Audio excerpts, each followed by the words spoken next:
இந்த வீடியோவில் உள்ளவை பொதுவெளியில் பகிரப்பட்டவை மட்டுமே. கருத்துக்களுக்கும் கலாட்டா தமிழனுக்கும் நேரடி சம்பந்தமில்லை. இது பொழுதுபோக்கு நோக்கம் மட்டுமே கொண்டது. பாதிப்புகளுக்கு நாங்கள் பொறுப்பல்ல. வெல்கம் டு கலாட்டா தமிழன். நம்ம சேனலுக்கு உங்களை அன்புடன் வரவேற்கிறோம். இன்னைக்கு வீடியோ ரொம்பவே சிறப்பா இருக்க போது. முழு வீடியோவையும் பாருங்க. உங்களோட சப்போர்ட்டை எங்களுக்கு கொடுங்க. வாங்க வீடியோக்குள்ள போலாம்.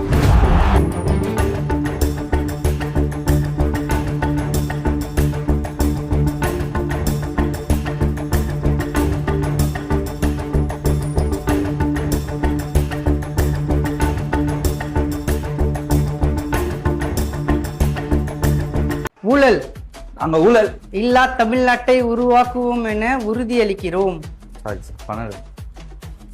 உள் சும்மா ஊழல் பண்ணன்னு சொல்லாதீங்க சார். இது இல்லாமல் எல்லாத்தையும் சரியாக செய்வோம். மறுபடியும் ஊழல். உழைப்பவர்களுக்கு உரிய அங்கீகாரம் அளிக்கப்படும். கண்ணுங்களா ஊன்னாலே செதறானுங்க. இவங்களை போட்டு இன்னைக்கு பொழந்துடலாம். மாண்புமிகு நீர்வளத்துறை அமைச்சர் குஷி ஆனந்த் அவர்கள் பேசுவார். மாண்புமிகு முதலமைச்சர் சொன்ன மாதிரி உள்ளூர்காரங்களுக்கு மட்டும் இல்ல வெளியூர்காரங்க வந்தாலும் நாங்க நல்லாவே பார்த்துப்போம். மறுபடியும் ஊழல். உல்லாசமா இருக்கிறதுக்கு நாங்க ஆட்சிக்கு வரல. உழவர்களுக்கு முக்கியத்துவம் கொடுக்கப்படும். ஊழலா? உயிர் காப்பீட்டு திட்டம் 5 லட்சத்தில் இருந்து 25 லட்சமாக மாற்றப்படுகிறது. நாங்க வெளிநாட்டு பண்றோம். மாண்புமிகு பேரவைத் தலைவர் அவர்களே, கரூர் கம்பெனி ஓனர் சட்டமன்ற உறுப்பினர், அதுதான் சொல்ல வந்தேன் நான். அதுதான் மாண்புமிகு சங்கி அமைச்சர் மணிக்கவும் எரிசக்தி துறை அமைச்சர் அவர்களே, மாண்புமிகு 3 மணி நேரம் கக்கூசில் உட்கார்ந்த எதிர்கட்சி தலைவர் அவர்களே, நீ என்ன பேசிட்டு இருக்கியா? அமைச்சர் வச்சிருக்கீங்களா? நீங்க நீங்க நீங்க நீங்க எப்படி பேசுறீங்களோ அதுக்கு ஏத்த மாதிரி தான் நாங்களும் பேசுவோம். எங்களுக்கும் பேச தெரியும் அப்படின்றத நாங்க சொல்றோம். மாண்புமிகு பேரவை தலைவர் அவர்களே, சில அன்வான்ட் வேர்ட்ஸ் எல்லாம் வந்து இங்க யூஸ் பண்ணிட்டு இருக்காங்க. அது வந்து நீங்க வந்து அவை குறிப்பில இருந்து நீங்க நீக்கணும். சட்டசபையோட ஒழுக்கம் வந்து எங்களுக்கு ரொம்ப முக்கியம். அது அவையில இருந்து நான் நீக்கிறது என்னோட பொறுப்பு. அதை நான் பாத்துக்கிறேன். லைவ் போயிட்டு இருக்கு. எங்க மான கப்பல் ஏறுது. பேசுங்க, நான் நீக்கிட்டேன். இப்ப நீங்க பேசுறத நான் நீக்கிட்டேன். என்னன்னு அமைதியா இருங்க. உங்களுக்கு வாய்ப்பு இருக்கு. உட்காருங்க. நீங்க பேச வாய்ப்பு இருக்கு. நீங்க பேசுங்க. பேரவைத் தலைவர் அவர்களே, நீங்க அவை குறிப்பில இருந்து நீக்கிடுறீங்க. ஆனா அதுக்கு முன்னாடி லைவ் போயிட்டு இருக்குல்ல, ரீல்ஸ்ல மானத்தை வாங்குறாருங்க தலைவரே. மாண்புமிகு சபாநாயகரே, இதை அவை குறிப்பில நீக்கிறீங்க. இது அவை குறிப்பில நீக்கிறீங்க. தண்ணி எங்க இருந்து வருது?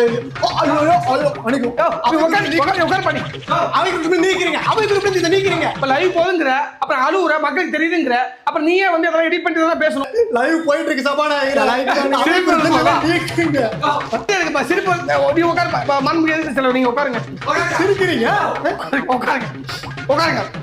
எதிர்கட்சி தலைவரியா? மாண்புமிகு பேரவைத் தலைவர் அவர்களே, ஏதோ முதலமைச்சர் டேபிள்ல ஏதோ 3 ஃபைல் இருக்குன்னு சொன்னாங்க. அதை ஓபன் பண்ணா எல்லாமே வெளில வந்துடும் அப்படின்னு சொன்னாங்க. நான் ஓபன் சேலஞ்ச் விடுறேன் தலைவரே, ஓபன் பண்ணுங்க. நண்பா, எனக்கு ஃபைலை ஓபன் பண்றதுல எந்த பிரச்சனையும் கிடையாது. நான் ஓபன் பண்ணதுக்கு அப்புறம் நீ சட்டசபையை விட்டு ஓடாம இருக்கு. என்ன பேசிட்டு இருக்கீங்க? என்ன பேசிட்டு இருக்க? தம்மா துண்டு காக்குசு மேல வச்ச நம்பிக்கை நீ ஓ மேல வை. என்ன ஓபன் பண்ண சொல்லுங்க. ஓபன் பண்ண சொல்லுங்க. சேலஞ்ச் விடுறோம். Open challenge. அதான் அந்த ஃபைல்ஸ் எடு கொஞ்சம்.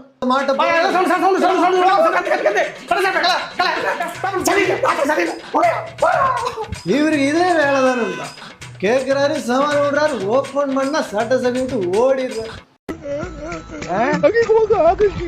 அது தவடா கொஞ்சம் வாங்கிட்டல, அதான்.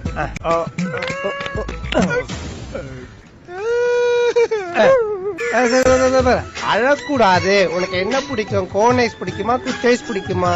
சரி, வீட்டுக்கு போய் அம்மா கிட்ட சொல்லக்கூடாது, யாரும் கூப்பிட்டு வரக்கூடாது, புரியுதா? Good bye. இல்ல போ போ போ. ஏய், என்ன மச்சான் வாயில்லாத ஒரு அப்புறாணி போட்டு அடிச்சிட்ட? விடு மச்சான், அவனை அடிச்சது ஹாப்பியா இல்லையா? I am very happy டா. அம்மா, நீங்க தாமா பணம் வாங்கிருக்கீங்க. உங்க பணத்தை நீங்க தாமா. ஆமா சார், நீங்க தாமா சார் வாங்கினேன். முனேஸ்வரன் யாரு சார்? நீங்க 2 அப்பா தானே சார்? என் மயன் தானே சார்? நான் பத்த மயன் சார் அப்படின்னு சொன்னீங்கல்ல சாரு.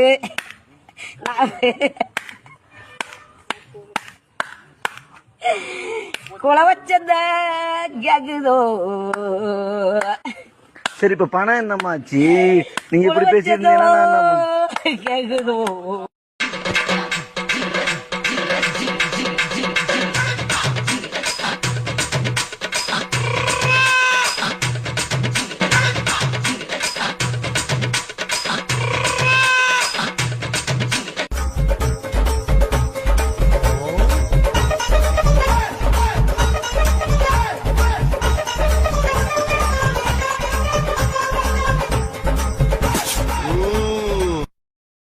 சினிமா இண்டஸ்ட்ரி வந்து நிறைய பேரை வாழ வச்சிருக்கு. அதே மாதிரி நான் சொல்ற ஒரு பர்சன், அவர் நீங்க வந்து சான்ஸ் கொடுக்கணும். ப்ளீஸ் டிரெக்டர்ஸ், ப்ரொடக்ஷன்ல இருக்கிற யாராவது பாத்தீங்கன்னா இந்த வீடியோவை கண்டிப்பா அவர் உங்களுக்கு தெரியாம இருக்காது. ரொம்ப பாவங்க அவரு.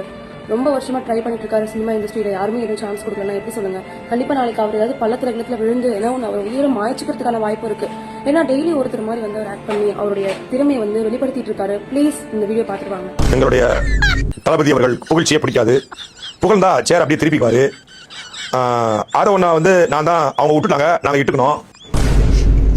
பாத்தீங்களா, இதே மாதிரி 15 வருஷமா அவர் வந்து எல்லாரும் மாதிரி நடிச்சுட்டு இப்படிதான் இருக்காரு. இப்ப பாத்தீங்கன்னா நம்ம தளபதிக்கு, நம்ம சிஎம், ஆனரபிள் சிஎம்க்கு பெரிய ஃபேன் ஆயிட்டார். பைத்தியம் முத்தி போய் கூட அவர் மாதிரியே எங்கோ ஒரு கோட்டை வாடகைக்கு எடுத்து அந்த கோட் போட்டுட்டு டெய்லி வீடியோ எடுத்து போட்டு இருக்காரு.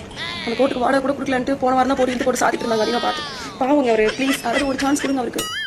பெருந்தலைவர் காமராஜரும் கக்கனும் ஜீவானந்தமும் மூக்கையா தேவரும் நாவலர் நெடுஞ்செழியனும் இருந்த சட்டசபையில, பேரறிஞர் பெருந்தகை நீங்க அண்ணாதுரை இருந்த சட்டசபையில, அரசியல் விமர்சனங்களை கடந்து, கொள்கை முரண்களை கடந்து கலைஞர் கருணாநிதி அவர்கள் ஆளுமை செய்த சட்டசபையில, அதே அரசியல் விமர்சனத்தை செல்வி ஜெயலலிதா அவர்கள் ஆளுமை செய்த சட்டசபையில அமைச்சர் பெருமக்களாக இருந்த சட்டசபை. பைத்தியங்கள் பலவிதம், அது இது ஒரு விதம். என்ன பேசுறோம், எதுக்கு பேசுறோம், ஏன் பேசுறோம் எதுவுமே தெரியாம இந்த பைத்தியம் பேசிக்கிட்டே இருக்கும்.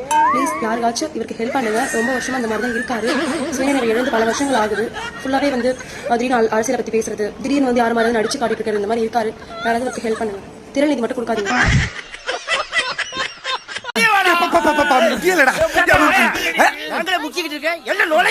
என்னடா ரேஷன் கடையில் சீனிக்கு நிக்கிற மாதிரி என்னடா ஆச்சு? யாரோ உள்ள போயிட்டு கதவை திறக்க மாட்டேங்கிறாங்க.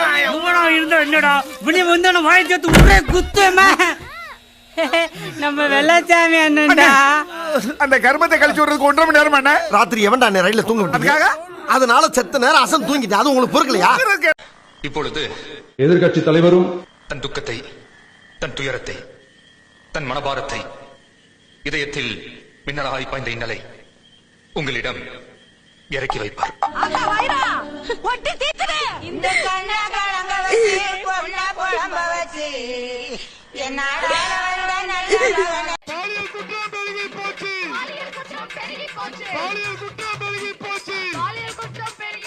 ஃபிளாஷ்பேக். 2 வயது பெண் குழந்தை பாலியல் வன்கொடுமைக்கு ஆளாக்கப்பட்ட கொடூரம். திமுக இளைஞரணி நிர்வாகி போக்சோவில் கைது செய்யப்பட்டிருக்கிறார். பதவி வேண்டாமா, படுக்கைக்கு வா என அழைத்ததாக திருத்தணி திமுக எம்எல்ஏ சந்திரன் மீது பெண் நிர்வாகி புகார் அளித்துள்ளார். பெண் காவலருக்கு பாலியல் தொந்தரவு கொடுத்த திமுக நிர்வாகிகள் 2 பேர் கைது செய்யப்பட்டுள்ள நிலையில் அவர்களை கட்சியிலிருந்து தற்காலிகமாக நீக்கி திமுக நடவடிக்கை மேற்கொண்டுள்ளது. டெல்லி செல்லும் இண்டிகோ விமானத்தின் பணிப்பெண்ணிடம் அத்துமீறியதாக புகார் எழுந்திருக்கிறது. திருவள்ளூர் நகராட்சியின் 6வது வார்டு கவுன்சிலர் பிரபாகரன் என்பவர் கைது செய்யப்பட்டிருக்கிறார். விருதுநகர் மாவட்டத்தில் இளம்பெண்ணை பாலியல் வன்கொடுமை செய்த வழக்கில் திமுக நிர்வாகியை கட்சியிலிருந்து தற்காலிகமாக நீக்குவதாக திமுக தலைமை அறிவித்துள்ளது. விழுப்புரம் மாவட்டத்தைச் சேர்ந்த ஒரு இளம்பெண்ணை வானூர் ஒன்றிய திமுக செயலாளர் பாஸ்கரன் 6 மாதமாக மிரட்டி தொடர் பாலியல் வன்கொடுமைக்கு ஆளாக்கியதாக புகார் எழுந்துள்ளது. இந்த நபரின் பெயர்தான் தெய்வச் செயலாம். ஆள்பலம், பணபலம் இல்லாத பெண்களை குறிவைக்கும் திமுக நிர்வாகி தெய்வச் செயல் இதுவரை 20க்கும் மேற்பட்ட இளம்பெண்கள் வாழ்க்கையை சீரழித்து சின்னாபின்னமாக்கியிருப்பதாக பகீர் கிளப்பப்படுகிறது. சென்னை அண்ணா பல்கலைக்கழக வளாகத்தில் மாணவி பாலியல் வன்கொடுமை செய்யப்பட்ட விவகாரத்தில் நடைபாதையில் பிரியாணி கடை நடத்தி வந்த ஞானசேகரன் கைது செய்யப்பட்டுள்ளார். மாண்புமிகு பாத்ரூம்ல 3 மணி நேரம் உட்கார்ந்து எதிர்கட்சி தலைவர் நான் சொன்னேன்.